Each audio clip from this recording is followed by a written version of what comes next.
प्रिय विद्यार्थियों, आज हम 10वीं कक्षा के पाठ नेताजी का चश्मा के प्रश्नोत्तर पर चर्चा करने वाले हैं।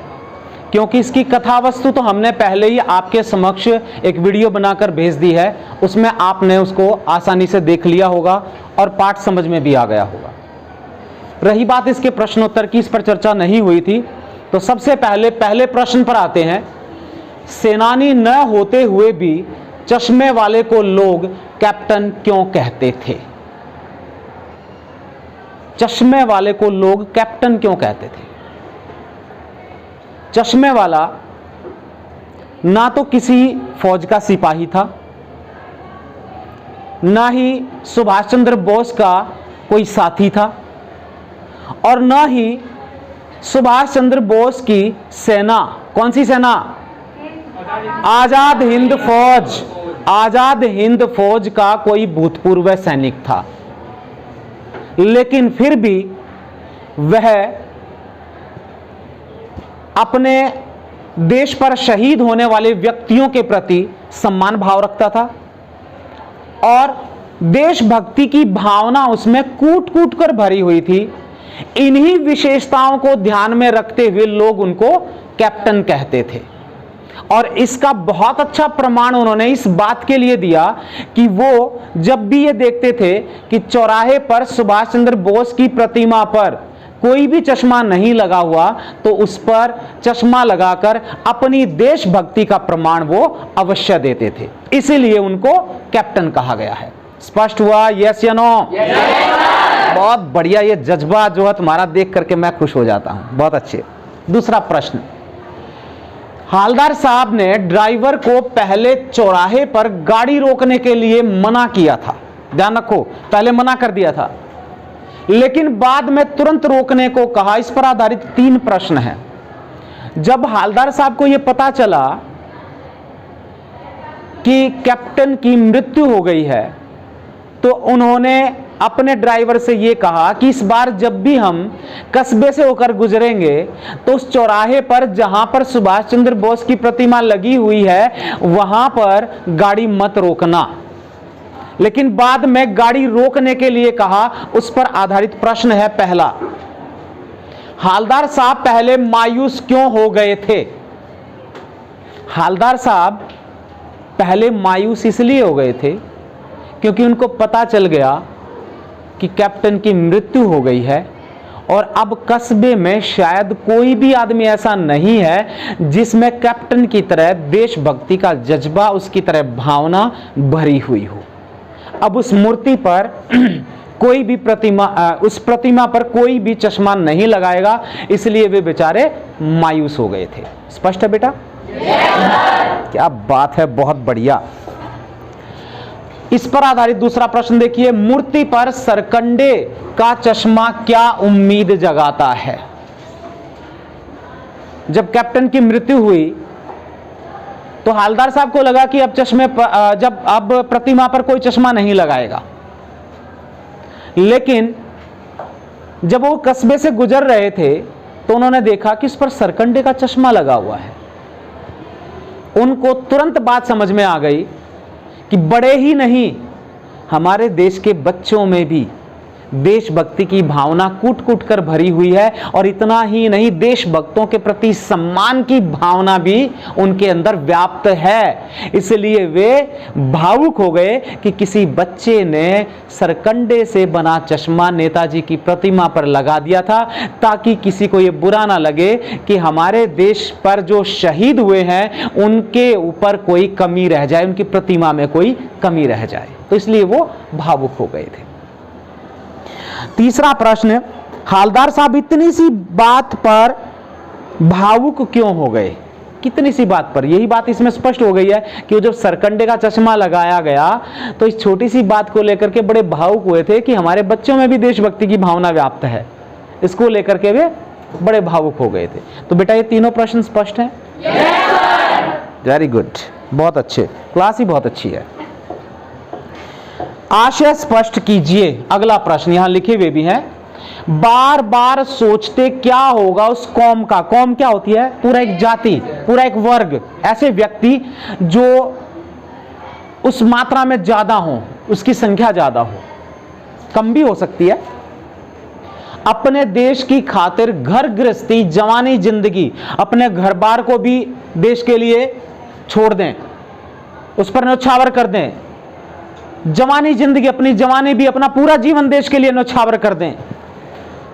सब कुछ होम देने वालों पर भी हंसती है, लेकिन कैप्टन जैसे व्यक्ति जो अपने पूरे परिवार को, अपनी जवानी जिंदगी को देश के लिए समर्पित कर चुके हों, ऐसे व्यक्तियों पर पान वाले जैसे व्यक्ति कटाक्ष करते हैं, व्यंग करते हैं, उन्हें लंगड़ा कहकर भी संबोधित करते हैं। और इस तरह की प्रतिक्रिया शायद उनको नहीं करनी चाहिए। तो ये बात आप स्पष्ट रूप से समझ लें कि जो व्यक्ति देश के लिए कुछ ना कुछ कार्य करता है, उस पर उंगलियां अवश्य उठती हैं, उस पर व्यंग भी किया जाता है, लेकिन ऐसे व्यक्ति देश के लिए घातक होते हैं और ऐसे व्यक्तियों से हमें सदैव बचना चाहिए, क्योंकि वो हमारे देश के लिए हितकारी कभी नहीं हो सकते। जो शहीदों का मान सम्मान करने वालों पर भी कटाक्ष करते हों, ऐसे व्यक्ति कभी देश हित में काम नहीं कर सकते। और ऐसा व्यक्ति कौन था? पान वाले जैसे व्यक्ति अनेक हैं बेटा ऐसे देश में। हमारे अंदर जोश होना चाहिए, देश के प्रति कुछ करने का जज्बा होना चाहिए, जैसे आप में है। बहुत अच्छे। पान वाले का रेखा चित्र प्रस्तुत कीजिए, यह भी प्रश्न लिखा हुआ है यहां पर। रेखा चित्र क्या होता है? शब्दों के माध्यम से रेखाएं खींच देना। यानी मैं यहां पर अगर पान वाले का वर्णन करूं तो आपके मस्तिष्क में एक चित्र उभरना चाहिए, है ना? जैसे मैं बताता जाऊं, कस्बे के मुख्य चौराहे पर जहां से हालदार साहब अक्सर 15 दिन बाद गुजरते थे, वहां पर पान वाले की एक दुकान थी। वो व्यक्ति हर समय अपने मुंह में पान ठूसे रहता था। शब्द प्रयोग किया, ठूसे रहता था। ठूसे रहने का अर्थ क्या होता है? हर समय पान खाता रहता था। और जब हंसता था तो लाल काली बत्ती सी भी दिखाई देती थी। दांत बिल्कुल लाल काले, मोटा काले रंग का, और मोटा भी कितना? जब हंसता था तो उसकी तोंद थिरकती थी, जैसे फुटबॉल हिलती है, ऐसे थिरकती थी। दूसरों पर कटाक्ष करने के लिए भी तैयार रहता था, व्यंग करता था। कैप्टन पर उसने व्यंग किया था, वो लंगड़ा क्या जाएगा फौज में, पागल है पागल। तो वो दूसरे व्यक्तियों पर कटाक्ष भी करता था और ग्राहकों को लुभाने के लिए इस तरह की बातें करता था ताकि ज्यादा से ज्यादा उसके पास आकर खड़े हों, पान खरीदें। और पूरे शहर की, पूरे कस्बे की जानकारी उसके पास होती थी, इसलिए वहां पर लोगों का तांता लगा रहता था, लाइन लगी रहती थी, पंक्ति लगी रहती थी। हाँ, एक बात अवश्य थी, एक सकारात्मक पहलू भी था उसमें। वो कौन सा था कि वो जब कैप्टन की मृत्यु हुई तो भावुक हो गए थे, आंखों से आंसू निकल आए थे, तो उसके अंदर कहीं ना कहीं हृदय के किसी कोने में भावुकता भी थी। स्पष्ट है बेटा? वो बहुत बढ़िया, आनंद आ गया भाई, इतने अच्छी तरह से स्पष्ट हो रहा है। तो अगला प्रश्न, वो लंगड़ा क्या जाएगा फौज में, पागल है पागल। कैप्टन के प्रति पान वाले की इस टिप्पणी पर अपनी प्रतिक्रिया लिखिए। हमारी प्रतिक्रिया क्या है? वो लंगड़ा क्या जाएगा फौज में, पागल है पागल। पान वाले द्वारा एक ऐसे देशभक्त का इस तरह से मजाक उड़ाया जाना दुर्भाग्यपूर्ण है। हमारे लिए ही नहीं, देश के लिए भी दुर्भाग्यपूर्ण है। ऐसे व्यक्ति देश के लिए घातक हैं। और उन्होंने जो शब्द प्रयोग किए थे, वो लंगड़ा क्या जाएगा फौज में, ये एक व्यक्ति की शारीरिक असक्षमता को देखकर किया था, शारीरिक विकलांगता को देखकर किया था। किसी व्यक्ति की शारीरिक विकलांगता को देखकर उसका मजाक नहीं उड़ाया जाना चाहिए। उसमें बहुत सारे गुण हो सकते हैं जिसके बलबूते पर वो समाज में चर्चित हो सकता है, और कैप्टन ऐसा ही व्यक्ति था। वो समाज में प्रशंसा के पात्र थे, जो शहीदों का इस तरह से सम्मान करते थे और देशभक्ति की भावना उनमें कूट कूट कर भरी हुई थी। तो इस तरह से एक ऐसे व्यक्ति का मजाक उड़ाया जाना बिल्कुल अनैतिक है, दुर्भाग्यपूर्ण है और देश के लिए घातक है। स्पष्ट है बेटा? क्या बात है। अब आइए रचना और अभिव्यक्ति वाले प्रश्न हैं। प्रश्न संख्या 6 पर आ गए हैं।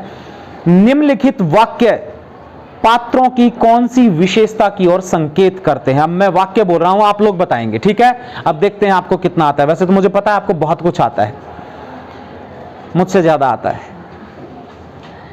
हालदार साहब हमेशा चौराहे पर रुकते और नेताजी को निहारते। देशभक्ति की भावना। देश, जोर से बोला कर बेटा।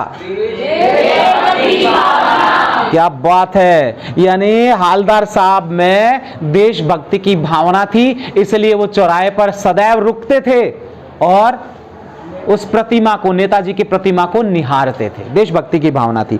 दूसरा प्रश्न, पान वाला उदास हो गया, उसने पीछे मुड़कर मुंह का पान नीचे थूका और सिर झुकाकर अपनी धोती के सिरे से आंखें पोंछता हुआ बोला, साहब कैप्टन मर गया। पान वाले के हृदय में कहीं ना कहीं भावुकता भी थी, इसलिए आंखों से आंसू निकल आए थे। बहुत बढ़िया भाई, बहुत अच्छे। कैप्टन, तीसरा प्रश्न, कैप्टन बार बार मूर्ति पर चश्मा लगा देता था। थोड़ा सा शब्द बदल देते हैं, बिल्कुल सही उत्तर आ रहा है वहां से। शहीदों के प्रति मान सम्मान की भावना, शहीदों के प्रति मान सम्मान की भावना आती। देशभक्ति तो थी, लेकिन इस बात से पता चलता है उसमें शहीदों के प्रति मान सम्मान की भावना थी। बहुत बढ़िया। सातवां प्रश्न, जब तक हालदार साहब ने कैप्टन को साक्षात नहीं देखा था, मतलब सीधे सीधे नहीं देखा था, आमने सामने, तब तक उनके मानस पटल पर उनका कौन सा चित्र रहा होगा? अपनी कल्पना से लिखिए।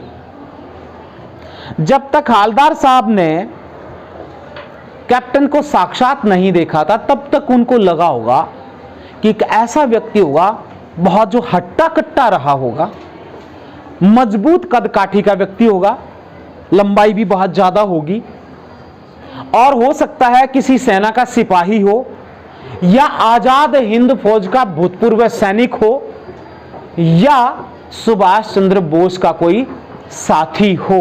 तो उसके मन में ये कल्पनात्मक रूप, ये कल्पनात्मक स्वरूप मस्तिष्क में छाया होगा कि कैप्टन ऐसा रहा होगा। स्पष्ट है बेटा? yes, जोश नहीं आया? yes, क्या बात है, बहुत बढ़िया, बहुत अच्छे। आठवां प्रश्न, कस्बों, शहरों, महानगरों के चौराहों पर किसी न किसी क्षेत्र के प्रसिद्ध व्यक्ति की मूर्ति लगाने का प्रचलन सा हो गया है। पहला प्रश्न इस पर आधारित, बिल्कुल प्रचलन हो गया भाई, हम अपने शहरों में चौराहे पर कोई ना कोई प्रतिमा अवश्य लगा देते हैं। तो पहला प्रश्न है इस पर आधारित, इस तरह की मूर्ति लगाने के क्या उद्देश्य हो सकते हैं? देखो, चौराहे पर अगर हम किसी भी की भी प्रतिमा लगाते हैं, मूर्ति लगाते हैं, तो इसका एकमात्र उद्देश्य यह हो सकता है कि हम समाज के उन व्यक्तियों से, समाज के समस्त व्यक्तियों से उस व्यक्ति का परिचय कराना चाहते हैं जिसकी हमने प्रतिमा लगाई है। उन गुणों से परिचित करवाना चाहते हैं जो उस व्यक्ति में थे, वैसा बनने के लिए प्रेरित करना चाहते हैं जैसा वह व्यक्ति था, उसके उसी मार्ग पर चलने के लिए प्रेरित करना चाहते हैं जिस मार्ग पर वो चलता था। ये इसीलिए हम इस तरह की प्रतिमाएं लगाते हैं। स्पष्ट है ना बेटा? बहुत बढ़िया भाई, बहुत बढ़िया। तो कमाल के बच्चे हो गए, इतने इंटेलिजेंट बच्चे मुझे मिले हैं, शाबाश। और हिंदी देश की भाषा है, हिंदी का सम्मान माँ से भी बढ़कर होना चाहिए। माँ का तो सम्मान सदैव रहता है, इस भाषा का सम्मान भी इतना ही होना चाहिए, ध्यान रखना। अपने देश की भाषा के बलबूते भी आप आगे बढ़ सकते हो, क्योंकि हमारी पहचान किससे? हमारी भाषा से होती है, हमारे शब्दों से होती है, हमारी अभिव्यक्ति से होती है। तो ये पहचान हमारे अंदर होनी चाहिए। दूसरा प्रश्न, आप अपने इलाके के चौराहे पर किस व्यक्ति की मूर्ति स्थापित करना चाहेंगे और क्यों? भाई वो तो देखो आप जाने आप किसकी मूर्ति लगवाना चाहेंगे। क्यों का उत्तर ये दे देना कि उसमें ये गुण है, हम भी ऐसे बनना चाहते हैं, समाज को संदेश देना चाहते हैं कि सारे व्यक्ति ऐसे बने जैसे इस मूर्ति कार के गुण थे, ऐसे गुण सब में होने चाहिए। ठीक है बेटा? बहुत बढ़िया, चलिए बहुत बढ़िया। उस मूर्ति के प्रति आपके और दूसरे लोगों के क्या उत्तरदायित्व होने चाहिए? क्या उत्तरदायित्व होगा? भाई किसी भी देश के विशेष अवसर पर, किसी त्योहार पर या किसी अन्य उत्सव पर उस प्रतिमा की साफ सफाई प्रतिदिन हो जाए तो बहुत अच्छी बात है, और विशेष अवसर पर उसको पुष्प या माल्यार्पण करना, माला पहनाना, वहां पर कोई सभा गोष्ठी करना, सभी व्यक्तियों को उनके गुणों से परिचित करवाना, प्रतिज्ञा लेना कि जैसे ये थे हमें भी ऐसा बनना चाहिए, ये हमारे कर्तव्य हैं। नहीं तो आजकल क्या होता है, प्रतिमा लगाकर छोड़ देते हैं, कबूतर बैठते हैं, बीट करते रहते हैं उसके ऊपर। ऐसा नहीं होना चाहिए ना, जिसकी प्रतिमा लगाए उनके प्रति जज्बा होना चाहिए, ठीक है ना। मुझे लगता है और सामान्य से प्रश्न है, और ज्यादा कठिन प्रश्न कोई दूसरा है नहीं, तो आप बेटा इनको कर लेंगे। अगर यदि आपको कुछ समझ में नहीं आता है तो आप कमेंट भी कर सकते हैं मेरे पास, और किसी और विषय पर जो वीडियो चाहते हैं तो कमेंट करके मेरे पास भेज देना। धन्यवाद। जय हिंद, जय भारत।